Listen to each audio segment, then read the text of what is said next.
Trey, Governor Kemp says state officials are encouraged by the high demand for the COVID-19 vaccine, but with the phase 1A expansion, including those over 65, he says they're doing the best with the supply they have. Back behind me, waves are coming in due to the wind hitting the pier. We actually talked to a contractor yesterday on the beach who worked on the pier after Hurricane Matthew and says he might have to come back out here and do the same thing again. This right here is a similar scene we'll see here in Savannah's new arena in fall of 2022 once fans flood the stands to see the team at the ice for the first time. It may not have been an organized event and we may still be in a pandemic, but that didn't stop hundreds of people from coming out to Tybie's 22nd annual Polar Plunge. Well, Trey, Mayor Johnson says he was born the same year that Dr. King died, but since then, he's seen the first black man elected president and the first black woman elected vice president. Now he says he's writing his own chapter of black history here in Savannah. The new outpatient space even has rooms like this one where young pediatric patients can come in and work on their sensory exercises. Thousands of people are out here having a great time, ready to bring in 2020, but the real celebration's been going on all afternoon. It was right here in this ambulance on the side of Old River Road where EMTs delivered baby Elliot with this OB kit and some general knowledge. Yeah, Trey, with most of the traffic returning to normal by mid-afternoon, a lot of residents say that this may not affect them too bad, but they are happy that nobody got hurt.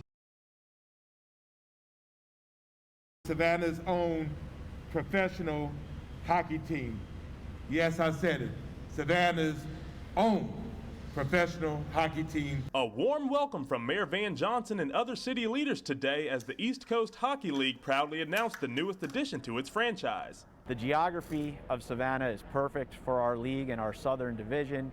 A growing market. A market that will now compete with Jacksonville and Charleston as prominent teams near the Coastal Empire. This right here is a similar scene we'll see here in Savannah's new arena in fall of 2022 once fans flood the stands to see the team at the ice for the first time. Commissioner Creelan says research went into choosing Savannah for this league edition, including piggybacking off the success of Savannah's annual Hockey Classic at the Civic Center. Director of the Savannah Sports Council, Rob Wells, runs that annual tournament and says now having a professional team will bring value to the city's athletic footprint. But a lot of these guys are going to go on to play in the NHL, a year or two after they're here, or even in the same year that they play here. So it's really a chance to see, some of the best up-and-coming hockey players. But not only that, Savannah tourism leaders also say the team will be a necessary economic driver during slow winters. I think this is going to be very attractive, of course, for us here in the community, but it's one more thing for visitors to do in the evenings during the winter months. Commissioner Creelan also says the team will be a community asset, even off the ice. School programs, visits, grassroots initiatives to get kids involved in athletic initiatives and really learn the game. League officials say a team name will be decided in the coming weeks. In Savannah, Cody Thomas, Fox 28 News at 10. For 96-year-old Sergeant John White, many days are spent sitting out on his front porch, remembering his time as one of the first black officers sworn into the Savannah Police Department in 1947, widely known as the Original Nine. 60 of us applied. My mother was really active in the political arena, and she put my name in along with several other young men. Those 60 men were narrowed to 16 and then to the remaining 9 who were hired, including White after his Marine service during World War II and his time as a student at Savannah State College. He also says he was exposed to a harsh double standard during that time. Most of us had college training when an average white officer didn't have high school, just could hardly read and write. White says his career in law enforcement spanned over 37 years, some of those years not as rewarding as they may seem. We had police officers who were not riding a car with us, said we were dirty, and they would wash the cars out after we got at the back seat. While other years were more decorated. I got commendations from J. Edgar Hoover, Ronald Reagan, Jimmy Carter, Bill Clinton. He even received the Congressional Gold Medal from House Speaker Nancy Pelosi in 2012, but one of his most personal achievements. I was also the bodyguard for MLK. White says he kept a relationship with Dr. King's family throughout the civil rights movement, even when making arrests during those demonstrations. Like I told the kids, y'all going to jail to save me, because I wasn't free. Now, more than 70 years since he was sworn into service, Sergeant White says it brings him joy to know he paved the way for so many. I'm proud because to say that I'm a living example to see the changes that have been made in America. In Savannah, Cody Thomas, Fox 28 News at 10. It came from the longest 9 months of my life to the longest year of my life. An excited husband and 2 little girls filled with love and happiness as they watched their mom step off the plane and into their arms for the first time in a year. My deployment got extended by about 60 days. And then when I got home, we had to quarantine for 2 weeks in the deserts of New Mexico. So this has been a long time coming. Devin McDavid is an Army nurse who has been deployed in Afghanistan for the past year, but it wasn't supposed to be this long. She was originally scheduled to come home in April, which would have been a 9-month deployment, but the COVID-19 pandemic changed that. It was pretty heartbreaking, but I realize the world has changed a lot since I've been gone.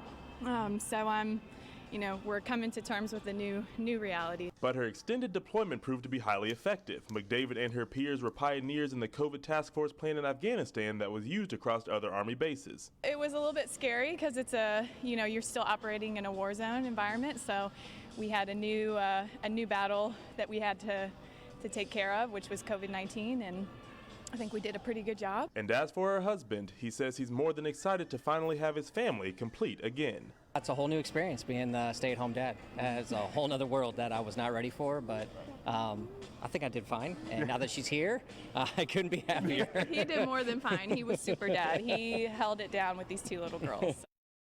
Government has never been called on to perform like this before. Nobody's ever heard of these operations, testing operation, tracing operation. Governor Cuomo was joined by his New York team today in Savannah to discuss the current state of COVID-19 in our area. He says Savannah's rise in cases is similar to what New York experienced months ago, and one of the major components to gaining control was unifying his community. It's New York, and it's Savannah, and it's California, and it's Ohio, and it's Maine. Because if the virus is thriving anywhere, it will thrive everywhere. Governor Cuomo also says 2 new testing sites and contact tracing training are coming to Savannah this week. Mayor Van Johnson says this is needed, especially in the lower income areas. The goal really is we have to slow the numbers down. Right now, we're running behind COVID-19. And with those new testing sites, more than 120,000 surgical masks, 7,500 test kits, 7,500 face shields, and much more. They were kind enough, again, to not only offer it, but also to bring it down, and that PPE is in our city at this moment. But the statement many were waiting for, Governor Cuomo's view on Mayor Johnson's mask order. The mayor was exactly right. This is effective, essential, and easy. And it says we are all in this together.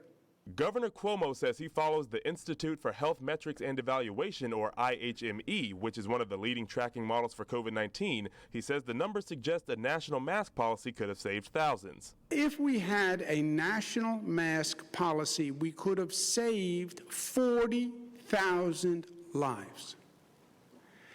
How do we ever justify losing 40,000 additional lives because we didn't have a mask policy? We know it works. He also says politically dividing this virus is not the answer. The only way we beat this virus is when we acknowledge that our fragmentation and our division is one of the main problems that we have to resolve. Also take out time with the community, playing football with my son. This is a video from Sunday afternoon when Corporal Clinton Easton with the Springfield Police Department decided to take a break from running radar and run some routes with Jeremiah. We like to go out and talk with people, go out, hang out with them, skateboard with them, play football with them. Corporal Easton says Chief Paul Wynn encourages acts like this to build a strong bond between the Springfield community and law enforcement. And according to Jeremiah, it's definitely working. I enjoy him coming to play with me. Like, I was really bored and stuff. I just wanted to have somebody to play with, and he came over, and that really surprised me. Easton says seeing Jeremiah reminded him of his younger days playing as a child, and also the reason he joined law enforcement. It's not all about writing tickets and stuff. It's about serving our community.